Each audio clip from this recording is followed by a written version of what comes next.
Being alone is dangerous because once you realize how peaceful it is, you never want to talk to anyone again.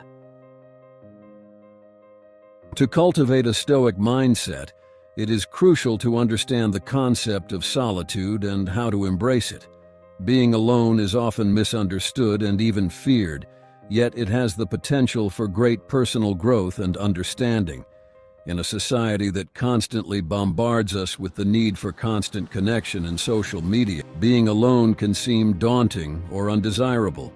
But this is a common misconception. In fact, amid all the distractions and noise of the world, being alone is not only beneficial but necessary. The importance of solitude has been recognized since ancient times by Stoic philosophers, who saw it not as a misfortune, but as an opportunity for introspection and self-improvement. Marcus Aurelius wrote in his Meditations, "People seek retreats for themselves, houses in the country, seashores, and mountains. But this is altogether a mark of the most common sort of men, for it is in your power whenever you shall choose to retire into yourself." What does this mean? The average person seeks physical escape in order to find inner peace and tranquility. They believe that by changing their surroundings, retreating to the countryside, seaside, or mountains, they will achieve a sense of serenity. However, the emperor points out that this is only a temporary solution. You cannot truly escape yourself. True peace comes from within, not from external surroundings. The ultimate goal is to create a mental space where one can detach from distractions and pressures of the outside world and engage in sincere self-reflection. This practice does not involve isolation or avoiding social interactions. Rather, it involves building a strong relationship with oneself that allows for joy and peace regardless of external circumstances. It's about constructing an inner sanctuary that can be accessed at any time, providing a source of strength and stability. Seneca said, "All men's miseries derive from not being able to sit in a quiet room alone." Take a moment to ponder the profoundness of this quote. Like the previous one, it serves as a reminder that true peace stems from within ourselves, not from external factors such as company or possessions. This statement encapsulates a core belief of Stoicism, that true contentment is self-sufficient. It suggests that our unhappiness often stems from our failure to find solace within ourselves, rather than in our surroundings. The discomfort many feel when alone can be attributed to the unfiltered thoughts and emotions that arise without the distraction of social interactions. Seneca urges us to embrace solitude as an opportunity for introspection and personal growth. Only in solitude can we truly engage with our inner dialogue and align our lives with reason and virtue.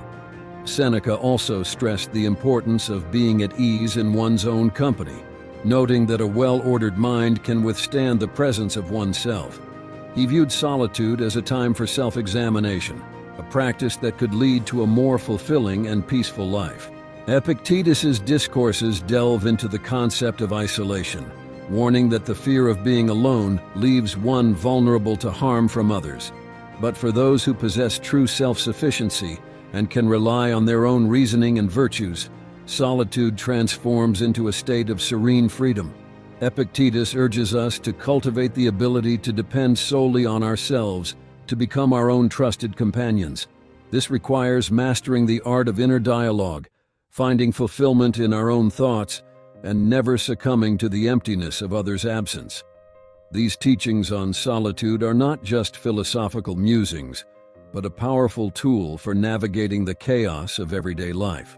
By carving out intentional moments of solitude, one can dive deep into their subconscious and uncover hidden truths buried beneath the noise of daily existence. Through intense practices like meditation and journaling, or even mere moments of stillness and contemplation, we can confront our inner turmoil head-on and use rationality to conquer our deepest pains and discomforts. This is how true transformation is achieved. These lessons can be found not only in Stoic literature, but also in the teachings of other great minds.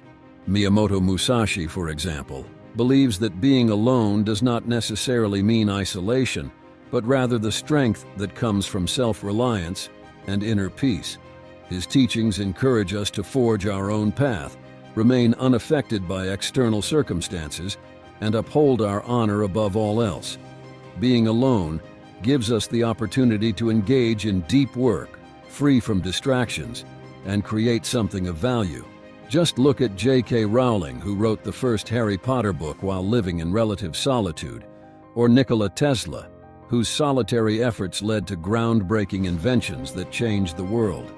To truly embrace being alone, it's important to make time for solitude every day. One way to incorporate daily solitude into our routines is through a regular meditation practice.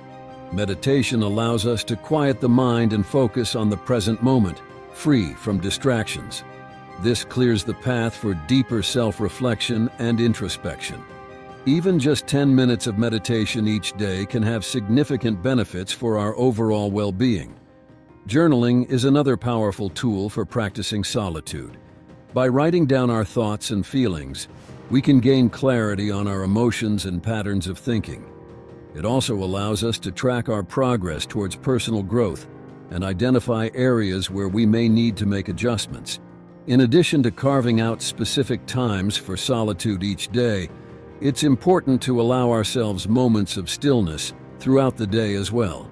This could be as simple as taking a few deep breaths before starting a new task, or pausing between activities to reflect on our intentions.